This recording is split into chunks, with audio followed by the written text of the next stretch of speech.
everybody, my name is Tori Ribro. Today I'm going to read the first couple pages in Ace's Wild Chapter 3, and I hope you like it. 3 girlfriends, said my best friend Allie when I told her on the way to school the next morning. That we know of, I added ruefully. I didn't mention the sleepover part. Sleepovers were a sore spot for me. Seemed like every weekend since 6th grade began, there was another sleepover party that Allie was invited to, and I wasn't. In New York, all my friends lived in tiny apartments, like me, so nobody I knew had sleepovers, the kind you see in movies with pillow fights and toenail paintings and lots of girls. In Vermont, people lived in houses and had rec rooms, and it was a different story. Sleepovers happened and they were important, or so I'd come to understand, since truth be told, I had been invited to many sleepovers. Any, in fact, except for Allie's. Allie said this just because I hadn't had one of my own yet. According to Allie, who had it on a good authority from her big sister, Julia, once you had one, every girl you invited would invite you back. Until then, I was out of luck. And I'm going to stop there and let Mr. Brown read. Okay, that was our guest reader for today. You guys recognize this emoji pillow? It was from our classroom. Okay, so we're on chapter 3. Zelly. Hey, Zelly, wait up. I turned at the sound of my name and saw a giant blue marshmallow with legs sprinting down the street towards us. Hey, Jeremy, I called back, watching my breath freeze in the air.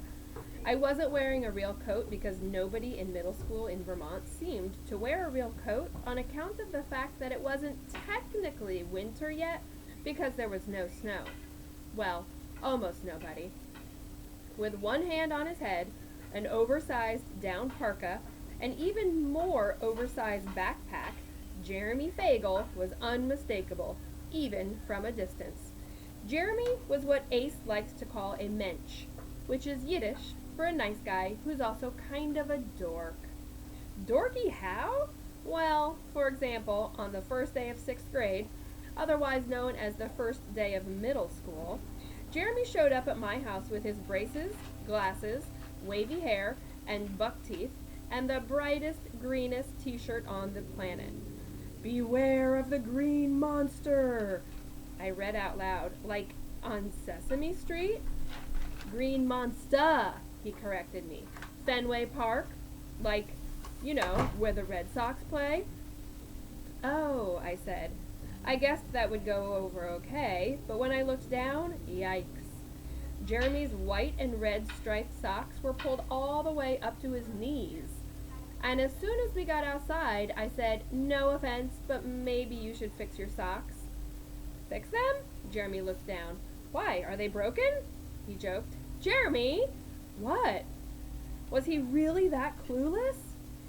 I bunched up my own socks to demonstrate. Like this, I said, scooch them down a little so they don't go all the way up to your knees. But they're knee socks, protested Jeremy.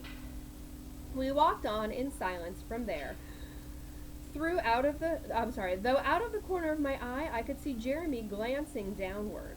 At the corner, he bent down to retie his sneaker, even though I hadn't noticed it was untied. It looked like maybe he was adjusting his socks while he was down there, which made me relieved, but then I noticed something else. What's that on your head? I asked. Jeremy was still bent over his shoe, but one hand flew up, and he squinted at me through his glasses. You mean my kippa? He said. It sounded like kippa. I guess, I said. What about it? It's just, you don't wear one? By which I also meant that I had never seen a boy in Vermont wear one. Possibly because Jeremy was the only Jewish boy in Vermont I knew, except for Sam. So clearly, there's not a lot of Jewish kids. There's not a big Jewish population in Vermont. So she's saying she's not seen kids wearing a kippah in Vermont. I don't always. It's the summer. It's too hot. It was typical of Jeremy to see this as a purely practical term. I leaned in to examine it. The yarmulke looked like someone's grandma had knitted it. It had Hebrew letters and a blue and red and white design that looked familiar. Is that a Red Sox Yarmalook, I asked. Yep, he said Jeremy proudly, tilting his head. And are you wearing barrettes? Which are, just like the little clips the girls wear in their hair. I stared at him, dumbfounded. I wasn't sure which would get him teased worse, the Yarmalook or the barrettes. But boys, you know that keeping a kippah on your head is sometimes quite a challenging thing. So just putting like the little bobby pins or the little clips or barrettes, keep them in. So she's looking at them and saying, but you're wearing barrettes in your hair? We all know why. When we got to school, we stood around outside a while. I introduced Jeremy to some of the other 6th grade girls who nodded politely, then went right on talking like he didn't exist. Some of them compared cell phones they got over the summer. Some whispered and giggled about the boys. Then, all of a sudden, Megan O'Malley yelled, "Hey, Brendan!" Her brother, who was in 5th grade, came running over. Megan pointed at Jeremy and said, "Check out what he's wearing." Brendan stared. Oh no, I thought, here it comes. What was it going to be, the kippah, or the barrettes, or the goofy knee socks, for that matter? Green Monster, yeah, said Brendan. Were you there when they won the series? Uh-huh, said Jeremy. By the time the bell rang, Jeremy was telling stories about catching foul balls in the alley behind Fenway Park, and he had all the boys eating out of his hand, too. At lunch, Jeremy waved at me from across the lunchroom and came and sat at the table, my table, even though he was the only boy. And he didn't get teased for that either. It felt really strange, watching Jeremy go off after lunch to play wall ball with Scott Cooper and the rest of the boys. On the one hand, I was happy for Jeremy. If anyone deserved to make friends, it was him. But it didn't seem fair, somehow, that I'd had to put up with so much of his teasing when I was new, and Jeremy hadn't had to put up with any. I cringed, remembering Nicky Benoit, how he had made fun of my name and got all the boys in the cafeteria laughing about it. Meanwhile, by day 2, Jeremy was firmly established at the boys' lunch table and wall ball game, as if he'd been here forever. Red Sox Yarmalook still clipped to his wavy hair, braces and glasses, and the whole Megillah, as Ace would say, with nobody, not even nasty old Nicky, saying anything about it. And it wasn't just that first week. Here it was, 6 weeks later, and Jeremy was still walking to school with me, and nobody ever said anything.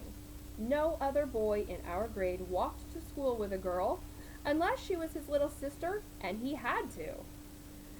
Your grandpa has 3 girlfriends? Asked Jeremy once I caught him up on the story about Ace.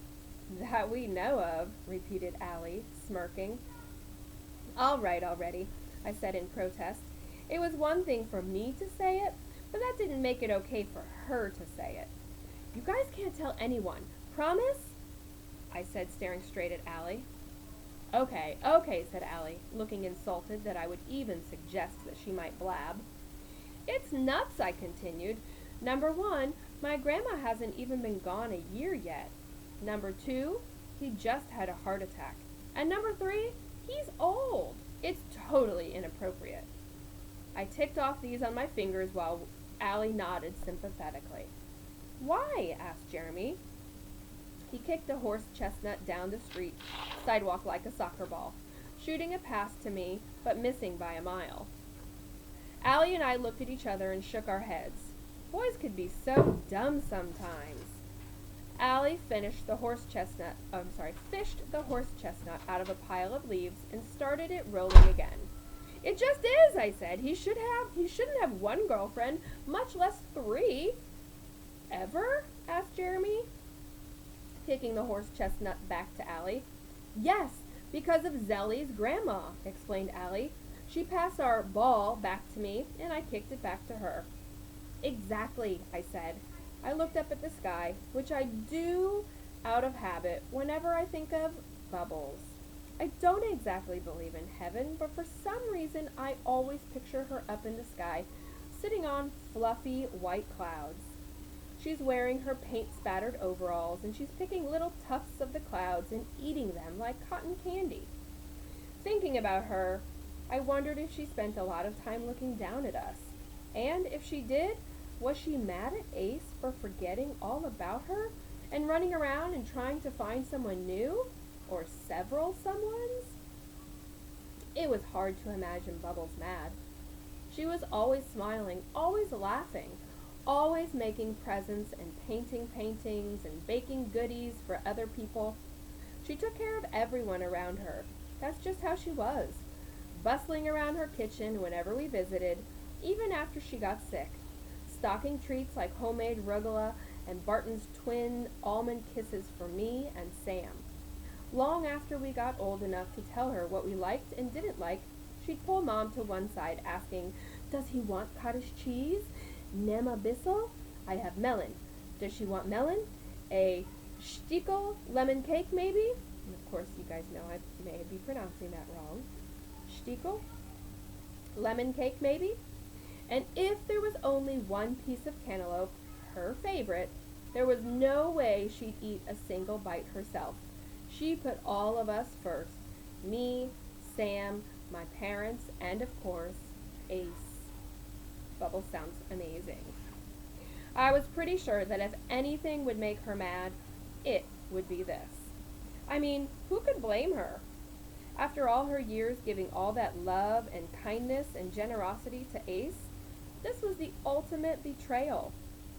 "I haven't forgotten about you," I told Bubbles silently, hoping this would cheer her up, "and I never will." "So, he shouldn't be allowed to get married again?" asked Jeremy. "He's not getting married. You know what I mean. He should be alone forever?" "No," I said. "I mean, maybe, I don't know," I said in exasperation. Jeremy was a lot like Ace sometimes. He loved to debate things, and he had this way of twisting things around, so I wasn't so sure of what side he was on. "You just don't get it," I told him. "You'd feel the same way if it was your grandpa." It was true, but I didn't want to say any more because I didn't want Jeremy to feel sad. His grandparents were no longer around. "Plus, it's just weird," added Allie. "Old people kissing and stuff? Ew." "Allie, I hadn't even thought about that. Yuck," I added, making a face and trying to push the idea out of my mind. "Can we talk about something else, please?" "Okay," said Jeremy, agreeably, trying to snag the horse chestnut back from Allie with his foot. "Hey, did I tell you I got my date?" "You're going on a date? With who?" I asked, raising an eyebrow. "First Ace and now Jeremy?" "My bar mitzvah date," explained Jeremy. "They assigned them at Hebrew school yesterday." "Oh, Zelly, you should have a bar mitzvah," said Allie. "Julia went to one. She said it was the best party ever. There was a chocolate fountain and a DJ and everything." "She can't," Jeremy informed her. "Why not?" asked Allie. "Well, for starters, she's not a boy. Girls have bat mitzvahs. Also, Zelly doesn't go to Hebrew school. Plus, they give out dates about 2 years in advance." I could if I started going to Hebrew school," I said. "Are you going to?" asked Jeremy. "You should do it. I could help you catch up if you wanted. You could come check it out this Sunday morning. You could come too," he said to Allie generously. "I mean, if you're curious." "I can't," said Allie. "I'll be over at Simone's." "You will?" I asked, feeling my heart sink. "Sleepover?" "Uh-huh. It's her birthday. Sorry, I'd rather hang out with you, Zelly, but I already said yes." "It's okay," I said, trying to sound nonchalant. Simone Matthews was in Allie's homeroom, not mine. But still, she usually sat with both of us at lunch. I even traded her a blueberry mini muffin for a speckled banana once, which was a really bad deal, just to be nice. "Hey, you should ask your parents if you can have a sleepover next weekend," suggested Allie. "Yeah, maybe," I said. That minimal encouragement was all Allie needed. She started jumping up and down. Do it, do it, do it! Okay, okay, I said, maybe. It's not like I haven't asked before. This time, they'll say yes, insisted Allie. I can totally see it. I'm psychic, you know? Oh, yeah, said Jeremy. What are they serving for hot lunch today at school? Allie stared at Jeremy. Then she stopped walking and scrunched up her eyes tight, deep in concentration. Turkey tacos, she finally said. Jeremy shook his head. It's pizza. Allie shrugged. Nope, my psychic energy is definitely picking up turkey tacos. Maybe you're so psychic you're predicting tomorrow's lunch, said Jeremy. According to my mom, and the menu is in the newspaper, today's pizza day. We shall see, said Allie mysteriously. Zelly, you believe me, don't you? Sure, I said, because she is my best friend. But then I kind of forgot about it when we got to school.